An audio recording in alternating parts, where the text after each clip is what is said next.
Okay. Law of attraction గురించి తెలియని వాళ్ళు ఎవరైనా ఉన్నారా? అసలు లా ఆఫ్ అట్రాక్షన్ అంటే ఏంటి? అసలు ఇది అసలు పని చేస్తా లేదా? వర్కౌట్ అవుతుందా లేదా? అంటే ఊరినే అనుకుంటే అయిపోతుందా అని డౌట్లు ఎవరికైనా ఉన్నాయా? అసలు లా ఆఫ్ అట్రాక్షన్ అంటే మన ఆలోచనలు, భావాలు, మన నమ్మకాలు ఏవైతే ఉన్నాయో అవి మన జీవితంలో అనుభవాలుగా అంటే మనకి ఆకర్షితం. మనం అట్రాక్ట్ చేసుకుంటున్నాం. మన మైండ్ లో ఏవైతే ఆలోచిస్తామో, ఏవైతే నమ్మకాలు పెట్టుకుంటున్నామో, ఏవైతే భావాలు ఉన్నాయో దాని తగ్గట్టుగా మన జీవితం అట్రాక్ట్ అవుతుంది. మన జీవితం అట్లా జరుగుతుంది అనమాట.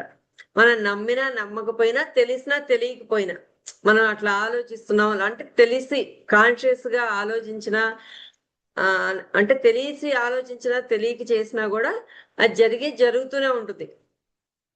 ఇప్పటి వరకు జరిగింది కూడా అట్లాగే జరిగింది. మనం ఇంతవరకు పుట్టిన దగ్గర నుంచి మనకి తెలియదు ఆ లా ఆఫ్ అట్రాక్షన్ అంటే ఏంటో తెలియదు. యద్భావం తద్భవతి ఇవన్నీ ఎలా వర్కౌట్ అవుతుంది ఏంటో తెలియదు, కానీ జరిగిపోయింది. మనం ఇప్పుడు తెలిసి చేసుకున్నాం. అప్పుడు తెలియక మనకి కొన్ని సరికాని విధంగా కూడా ఆలోచించి, సరికాని విధంగా అంటే నెగిటివ్ గా ఆలోచిస్తా, నెగిటివ్ గా మాట్లాడటం వల్ల కూడా కొన్ని మన జీవితంలో అలా కొన్ని తెలియకుండా సరికాని విధంగా అట్రాక్ట్ చేసుకున్నాం. ఇప్పుడు మనం తెలిసి సరైన విధంగా అంటే పాజిటివ్ గా మనం ఏది కావాలో అది మనం సృష్టించుకోవచ్చు ఈ లా ఆఫ్ అట్రాక్షన్ ద్వారా. మన జీవితంలో అంటే ఈ చాలా ఉంటాయి కదా, డబ్బుల గురించి కానీ లేకపోతే ఏదైనా ఏది కావాలంటే అది అంటే మీరు ఎక్కడ ధ్యాస పెడుతున్నారో అక్కడ సృష్టి జరుగుతుంది. మీరు ఎక్కడైతే దృష్టి పెడుతున్నారో, ఎక్కడైతే ఫోకస్ పెడుతున్నారో అది మీ జీవితంలో వాస్తవ రూపం దాలుస్తుంది. మీరు నెగిటివ్ గా ఆలోచిస్తున్నారు అనుకోండి, ఏదన్నా ఒకటి జరిగింది, ఒక సంఘటన జరిగింది, ఒక సిచ్యువేషన్ జరిగింది, దానివల్ల అమ్మో నాకు ఇది నెగిటివ్ గా వెళ్ళిపోయింది అనుకోండి, ఆలోచన అనేది ఒక్క దాంతో పోదు కదా. ఒక ఆలోచన వచ్చిందంటే దానికి లింక్ అయిపోయి చైన్ లాగా చాలా చాలా ఆలోచనలు పుట్టుకొస్తాయి. అవునా? అట్లా ఒక నెగిటివ్ థాట్ వస్తే దాన్ని అదే పనిగా అటువైపే తీసుకెళ్తే ఇంకా ఎక్కువ నెగిటివ్ గా జరిగిపోతుంది మనకి. ఇప్పుడు ఏదైనా ఎవరైనా ఒకళ్ళు ఏదన్నా చెప్పారనుకోండి, మీ ఇంట్లో వాళ్ళు కానీ, లేకపోతే ఒక న్యూస్ చూసినా, లేకపోతే ఏదన్నా ఒకటి చూసినా, ఒక యాక్సిడెంట్ అయిందో లేకపోతే ఏదో ఒక సంఘటన జరిగింది, వాళ్ళకి ఏదో అయింది, వాళ్ళ హెల్త్ ఇష్యూ కానీ లేకపోతే ఏదన్నా జరిగింది అనుకోండి, ఒక మాట చెప్పారనుకోండి, అప్పుడు అదేం చేసుకుంటాం, మనం ఓన్ చేసేసుకుంటాం. అమ్మో నాకు కూడా అట్లా వస్తుందేమో, లేకపోతే ముందు దానికి తగ్గట్టుగా మన గతంలో మనకి జరిగిన ఏమన్నా జరిగిన సంఘటనలు ఉన్నాయనుకోండి, అవి గుర్తు వస్తాయి. అవునా? అవును, నాకు కూడా అంతకుముందు అట్లాగే జరిగింది, లేకపోతే మా చుట్టాలకు అలా జరిగింది, మా ఫ్రెండ్స్కి అలా జరిగింది అని అలాంటి సంఘటనలోకి మనం వెళ్ళిపోతాం. వెళ్ళిపోయి అమ్మ నాకు కూడా అలా అవుతుందేమో, ఇలా అవుతుందేమో అని మనకి తెలియకుండా ఆలోచనలు అలా వెళ్ళిపోతా ఉంటాయి. అప్పుడు ఏమవుతుంది, అది ఎక్కువ పదే పదే అలా చేస్తూ ఉన్నారనుకోండి, అదే భయాలు అలాంటి ఆలోచనలు ఉండటం వల్ల మనకి స్ట్రెస్లు, భయాలు ఇలాంటి ఇవన్నీ రావటం వల్ల ఏమవుతుంది, ఆందోళనలు, స్ట్రెస్లు, వర్రీస్ ఇవన్నీ ఉండటం వల్ల అనారోగ్యాలు, బీపీలు, షుగర్లు ఇలా మనకి తెలియకుండా మనమే కొని తెచ్చుకుంటున్నాం అనమాట. ఇట్లా రోగాలు కానీ లేకపోతే మనం తెలియకుండా మన జీవితంలోకి అవి అట్రాక్ట్ చేసుకుంటున్నాం. ఏదో ఒక సంఘటన మనకి జరుగుతుంది అట్లా. ఇప్పుడు మనం ఏం చేయాలి, లా ఆఫ్ అట్రాక్షన్ అంటే ఎక్కడ ఫోకస్ పెడితే అక్కడ రియాలిటీగా వస్తుంది కదా. ఇప్పుడు సరికాని విధంగా చేశాం కాబట్టి సరికాని విధంగా ఉంది మన జీవితం. ఇప్పుడు సరి అయిన విధంగా మనం మార్చుకోవాలి. అంటే మనం పాజిటివ్ గా నేను అన్ని నాకు సంపూర్ణ ఆరోగ్యంగా ఉన్నాను, నా బాడీలో అన్ని అవయవాలు నాకు అద్భుతంగా పనిచేస్తున్నాయి, ఆరోగ్యంగా ఉన్నాను అని అలా చెప్పుకుంటూ ఉండాలి. ఇప్పుడు ప్రజెంట్ కండిషన్, ప్రజెంట్ సిచ్యువేషన్ మీకు అది లేకపోయినా కూడా మీరు రోజు చెప్పుకోవటం వల్ల ఆ బాడీలో సెల్స్ బాగా యాక్టివ్ గా ఉంటే మీరు ఏం ఏం పనులు చేస్తారు, ఎలా ఎనర్జెటిక్ గా ఉంటారు, ఆ ఎనర్జెటిక్ బాడీతో ఉంటే మీరు ఏం చేస్తారు, అవన్నీ కూడా మీరు విజువలైజ్ చేసుకుంటూ మీరు గ్రాటిట్యూడ్ చెప్పడం వల్ల యూనివర్స్కి కూడా కృతజ్ఞతలు తెలియజేసుకుంటూ అలా చేయటం వల్ల మీరు కొన్ని రోజులకి ఆ పరిస్థితి వస్తుంది. మీ బాడీ చక్కగా యాక్టివ్ గా పనిచేసేలాగా మీరు క్రియేట్ చేసుకుంటున్నట్టు మీ బాడీని మీరు అద్భుతంగా మీరే సృష్టించుకోవచ్చు అనమాట అట్లా. అట్లా పనిచేస్తుంది అనమాట. లా ఆఫ్ అట్రాక్షన్ అనేది ఎక్కడైతే దృష్టి పెడతారో అక్కడ పెరుగుతుంది అనమాట. ఫర్ ఎగ్జాంపుల్ మనీ గురించి చెప్పాలనుకోండి. మనీ గురించి చెప్పాలంటే మామూలుగా నాకు డబ్బు రావటం లేదు నేను అని అలా ఆలోచిస్తున్నారు అనుకోండి. నాకు డబ్బులు రావట్లేదు, డబ్బులు వచ్చినా అట్లా అయిపోతున్నాయి, ఇట్లా వస్తుంటే అలా అయిపోతున్నాయి అని ఎప్పుడు మీరు అలాంటి మాటలే మాట్లాడితే ఏమవుతుంది? నిజంగానే డబ్బులు ఒకవేళ రావు, ఒకవేళ వచ్చినా కూడా ఇలా వస్తుంటే అలా ఖర్చు ఏదో ఒక రకంగా ఆటోమేటిక్ గా ఖర్చు వచ్చేస్తుంది. మీరు ఎక్కడైతే జాస్ పెట్టారు అలాంటి మాటలు మాట్లాడారు కదా, సో అందుకని అలాంటి సిచ్యువేషన్స్ మీ దగ్గరికి వస్తాయి అనమాట. అప్పుడు మీరేం చెప్పాలి పాజిటివ్ గా? నేను సంపదకి అర్హురాల్ని, లేకపోతే సంపదకి అర్హుణ్ణి, నేను వచ్చిన డబ్బు నేను చాలా జాగ్రత్తగా నేను సేవింగ్స్ చేసుకోగలుగుతున్నాను, నాకు ఇంత వస్తుంది, ఇంత సేవింగ్స్ ఉన్నాయి, అవసరమైతే నేను ఖర్చు పెడుతున్నాను, లేకపోతే అలా ప్రతిదీ పాజిటివ్ గా నేను సంపదకి, money loves me, I love money and money loves me అంటే నేను సంపదకి నేను ఇష్టపడుతున్నాను, ప్రేమిస్తున్నాను, డబ్బులంటే నాకు చాలా ఇష్టం, డబ్బు నన్ను గౌరవిస్తుంది, నేను డబ్బును గౌరవిస్తున్నాను. ఇట్లా పాజిటివ్ వర్డ్స్ మీరు పాజిటివ్ ఎఫర్మేషన్స్ రోజు చెప్పుకోవాలన్నమాట. మన ఆలోచన విధానమే, మన ఆలోచనలు, మన భావోద్వేగ స్థితి, మన నమ్మకాలు, మన చర్యలు ఇవన్నీ కరెక్ట్ గా పెట్టుకుంటే ఆటోమేటిక్ జీవితం మారిపోతుంది అనమాట. రోజు అట్లా చేయటం వల్ల మనం సెల్ఫ్ డెవలప్మెంట్, మనకి మనం డెవలప్ అవుతూ ఉంటాం అనమాట. అన్ని రంగాల్లో కూడా, హెల్త్ లో, రిలేషన్స్ లో, మనీలో, కెరీర్ లో, అన్ని రకాలుగా కూడా మనం ఇలా రోజు పాజిటివ్ ఎఫర్మేషన్స్ చెప్పుకోవాలి. ఎప్పుడైతే మనం ఇట్లా చేస్తూ రోజు చేయటం వల్ల ఆటోమేటిక్ గా అయిపోతాయి. ఇప్పుడు లా ఆఫ్ అట్రాక్షన్ లో మెయిన్ గా 7 స్టెప్స్ ఉన్నాయి. రాసుకుంటే రాసుకోండి. 7 స్టెప్స్ ఉంటాయి. First step clear desire. మీకు క్లియర్ గా మీ కోరిక ఉండాలి, క్లియర్ గా ఉండాలి. మీకు ఏదైతే కావాలో స్పష్టమైన కోరిక ఉండాలి. మీకు నిజంగా ఏం కావాలో క్లియర్ గా తెలుసుకోవాలి. క్లియర్ గా నాకు ఒక 60 kgs వెయిట్ ఉండాలి, లేకపోతే 55 kgs వెయిట్ లో ఉండాలి నేను అని అనుకుంటే, ఎగ్జాంపుల్ గా చెప్తున్నా. ఇట్లా మనీ అయితే ఫర్ ఎగ్జాంపుల్ నెలకి 50,000 లేకపోతే నెలకి 1,00,000 రూపాయలు, ఎవరి వైబ్రేషన్, ఎవరి వాళ్ళు వర్క్స్ ఏం చేస్తారు చూసుకొని దాన్ని బట్టి మీ ఫ్రీక్వెన్సీ బట్టి మీరు ఆ గోల్ సెట్ చేసుకోండి. ఒకవేళ కారు కావాలంటే కారు, హౌస్ కావాలంటే హౌస్, ఇంకా మీకు నెలకి ఎంత కావాలి, ఎంత వరకు మీరు సంపాదిస్తారంటే అంతవరకు, లేకపోతే హెల్దీ బాడీ అయితే హెల్దీ బాడీ అని. అట్లా మీరు ఏం చేసుకోవాలి? ఫస్ట్ పాయింట్ ఏంటి? Clear desire. మీరు స్పష్టమైన కోరిక పెట్టుకోవాలి. నెక్స్ట్ సెకండ్ పాయింట్ ఏంటి? విజువలైజేషన్ అంటే మానసిక దృశ్యం. విజువలైజేషన్ అంటే ఏంటి తెలుగులో? మానసిక దృశ్యం అనమాట. మనం కళ్ళు మూసుకొని, అక్కడ ఏం ఉండదు కానీ మనం దృశ్యాన్ని మనం చూడగలగాలి. కళ్ళు మూసుకొని మనం ఒక సినిమాని, లేకపోతే ఒక పిక్చర్ ని మనం చూడగలగాలి.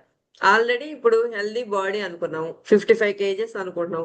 55 kgs తో నేను ఆ బాడీలో ఉంటే నేను ఎట్లా ఉంటానో అది మీరు పిక్చరైజ్ చేయగలగాలి. అట్లా అనమాట. మీ కోరిక ఇప్పటికే నెరవేరినట్లుగా ఊహించుకోవాలి. ఇప్పుడు నేను అదే ఇప్పుడు నేను 61 ఉన్నానండి, నేను 55 కావాలనుకుంటున్నా. 55 ఉంటే నేను ఎట్లా ఉంటానో నేను విజువలైజ్ చేసుకోవాలి. అంటే ఆ కోరిక, నా కోరిక ఆల్రెడీ అయిపోతే ఎలా ఉంటుందో, ఎలా ఉంటే హ్యాపీగా ఉంటాను దాన్ని ఊహించుకోవాలన్నమాట. ఒకవేళ ఇల్లు కావాలనుకోండి, మీ కొత్త ఇల్లు ఎలా ఉండాలి? ఫస్ట్ బయట రాగానే, ఎంటర్ అవ్వగానే లాన్ ఉండాలి, లేకపోతే ఈ పక్కన ఒక ఉయ్యాలలాగా అలా పెట్టుకుంటారు కదా లాన్ లో, అలా ఉండాలి. పక్కన పూల మొక్కలు, లేకపోతే ఒక బుద్ధుడి విగ్రహం, లేకపోతే వినాయకుడితో ఎంట్రన్స్ లో ఒక డోర్, అట్లా ప్రతిదీ స్టెప్ బై స్టెప్ మీరు విజువలైజ్ చేసుకోవాలి. మీ హాల్ ఎలా ఉండాలి, కిచెన్ ఎలా ఉండాలి, బెడ్రూమ్స్ ఎలా ఉండాలి, ప్రతిదీ పిన్ టు పిన్ మీరు విజువలైజ్ చేసుకుంటూ రావాలన్నమాట. ఒకవేళ బ్యాంక్ బ్యాలెన్స్ ఎంత ఉండాలి, ఎంత అమౌంట్ లో ఉండాలి, అది కూడా మీరు పిక్చరైజ్ చేసుకోవాలి. హ్యాపీ ఫ్యామిలీ మీ ఫ్యామిలీ మెంబర్స్ మొత్తం హ్యాపీగా ఉంటే మీరు ఎలా ఉంటారు అది కూడా మీరు క్లారిటీగా విజువలైజ్ చేసుకోవాలన్నమాట. హెల్దీ బాడీ ఉంటే, ఇప్పుడు హెల్దీ చెప్పే కదా, హెల్దీ బాడీ ఉంటే ఎట్లా అది చేసుకోవాలి. నెక్స్ట్ థర్డ్ పాయింట్ వచ్చేసి పాజిటివ్ ఎమోషన్స్, ఎమోషన్ ఉండాలి. ఇప్పుడు కోరిక నెరవేరిన తర్వాత ఆ భావన ఇప్పుడే ఫీల్ అవ్వాలి. ఇప్పుడు 55 kgs ఉంటే ఎంత హ్యాపీగా ఉంటాను నేను ఇప్పుడు ఫీల్ అవ్వాలి.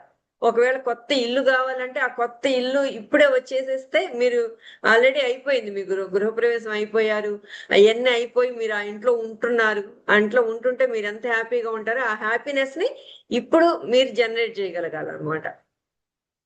ఇప్పుడు ఫీల్ అవ్వాలి, ఇప్పుడు కృతజ్ఞత చెప్పుకోవాలి, ఇప్పుడు ఆనందంగా ఫీల్ అవ్వాలి, విశ్వానికి కృతజ్ఞతలు చెప్పుకోవాలి, హ్యాపీగా ప్రశాంతంగా ఉన్నట్లుగా అలా చేసుకోవాలన్నమాట.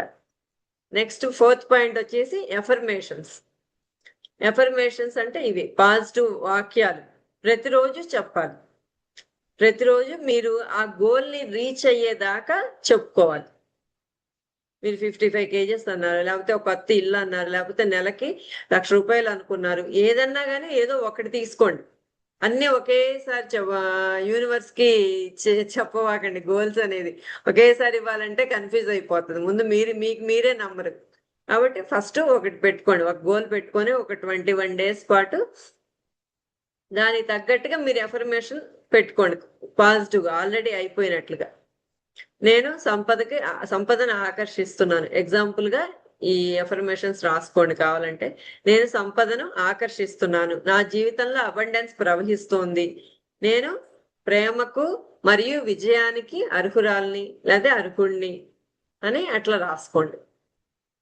నెక్స్ట్ లెట్ గో చేయాలి. మీరు యూనివర్స్ కి పిటిషన్ వేసేసారు, మీకు కావాల్సిన కోరిక క్లారిటీగా పెట్టుకున్నారు, తర్వాత విజువలైజేషన్ చేసుకున్నాము, ఎఫర్మేషన్ చేసుకున్నాము. ఇప్పుడు ఏం చేయాలి? వదిలేయాలి. ఇంకా రాలేదే నాకు ఎప్పుడు వస్తుంది అని మీరు డౌట్లు ఏం పెట్టుకోకుండా యూనివర్స్ కి పిటిషన్ పెట్టేసాం, మనం ఆర్డర్ వేసేసాము. ఇంకా విజువలైజ్ చేసుకుంటూ రోజు ఎఫర్మేషన్స్ రాసుకుంటూ కృతజ్ఞతలు చెప్పుకోవాలి. ఇంకా తర్వాత ఇంకా రాలేదని మీరు ఏం డౌట్లు పెట్టుకోకుండా దాన్ని లెట్ గో చేసేయాలి. Let go. 5th పాయింట్ వచ్చేసి లెట్ గో. ఎప్పుడు వస్తుంది ఏంటి అనేది మీరు ఆందోళన విడిచిపెట్టాలి. నెక్స్ట్ 6th పాయింట్ వచ్చేసి ఇన్స్పైర్డ్ యాక్షన్.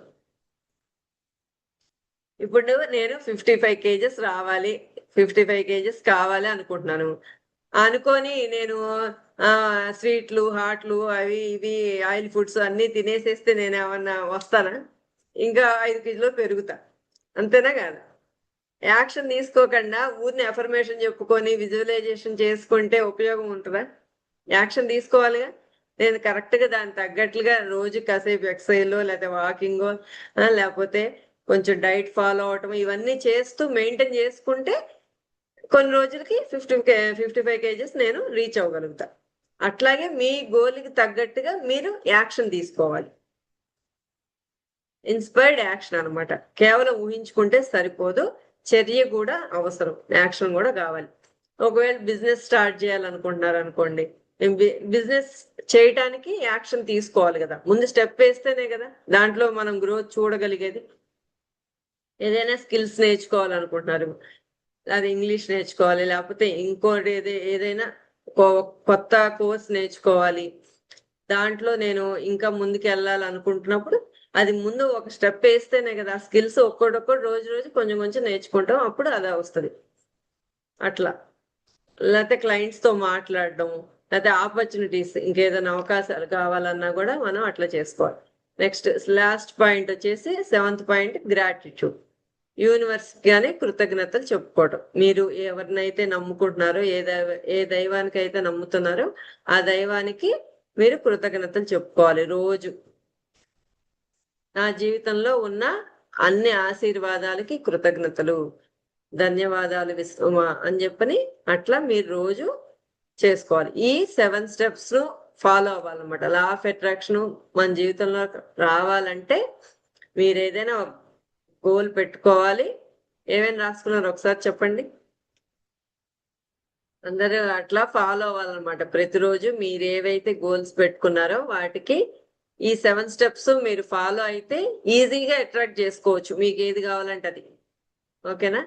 ప్రతిరోజు మార్నింగ్ లేవంగానే ఈ 7 steps ఫాలో అవ్వండి. నైట్ పడుకునే ముందు కూడా ఈ 7 స్టెప్స్ అంటే క్లారిటీ ఫస్ట్ పెట్టేసుకుంటారు. ఇంకా ఆ 21 days పాటు మీరు విజువలైజేషన్ చేసుకుంటాం, మనం గ్రాటిట్యూడ్ చేసుకుంటాం, యాక్షన్ తీసుకుంటాం, ఇవన్నీ కూడా మీరు చేయాలన్నమాట. ఓకేనా? 5 minutes gratitude, 5 minutes affirmations, 5 minutes visualisations, ఇట్లా 15 minutes చేస్తే చాలు. రోజుకి 15 minutes అట్లా యాక్షన్ తీసుకోవడం ఇవన్నీ చేసుకోవాలన్నమాట. వీటిలో కొన్ని కామన్ మిస్టేక్స్ ఉంటాయి. ఈ లా ఆఫ్ అట్రాక్షన్ ఇవన్నీ పెట్టుకుంటారు, కొన్ని కామన్ మిస్టేక్స్ ఉంటాయి. ఆ మిస్టేక్స్ ఏంటో ఇప్పుడు చూద్దాం. డౌట్స్ ఎక్కువగా ఉండడం, డౌట్స్ ఎక్కువ వస్తుంటాయి. నాది అవుతుందో లేదో, నాకు అంత స్కిల్ ఉందో లేదో, నాకు అంత టాలెంట్ ఉందో లేదో, నాకు అది అవుతుందో లేదో అని డౌట్స్ ఎక్కువ వస్తాయి. ఆ డౌట్స్ రాకుండా చూసుకోవాలి. నెక్స్ట్ నెగిటివ్ సెల్ఫ్ టాక్, మనకి మనమే నెగిటివ్ గా మాట్లాడుకుంటూ ఉంటాం మనలో మనమే. అవునా? ఒకటి గోల్ పెట్టుకుంటాము కానీ మళ్ళీ నెగిటివ్ గా జరుగుతుందో లేదో, ఎప్పుడు జరిగిద్దో ఏంటో అని ఇట్లా అవటం వల్ల ఏమవుతుంది, మనమే అడ్డు పెడుతున్నాం. యూనివర్స్ కి ఆర్డర్ వేస్తున్నాం, నాకు అది కావాలి ఇది కావాలి అని అడుగుతున్నాం దైవాన్ని. కానీ మళ్ళీ ఏంటి, నాకు జరగదేమో, నాకంత లేదేమో, నాకంత అర్హురాలు కాదేమో అని మనం ఇట్లా మనమే మన మీద మనమే డౌట్లు పెట్టుకోవడం వల్ల ఆ యూనివర్స్ మన దాకా తీసుకురావట్లేదు అనమాట. అర్థమవుతుందా?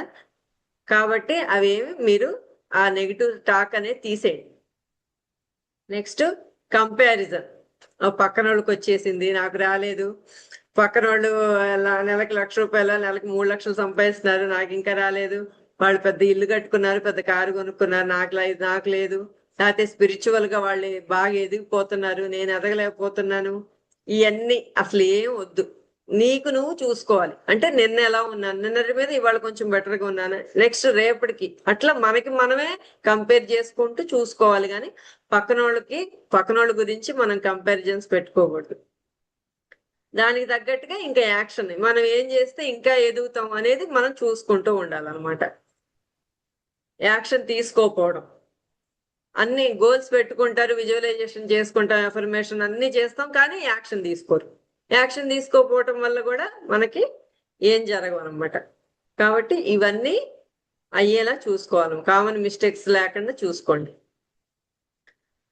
Next powerful affirmations.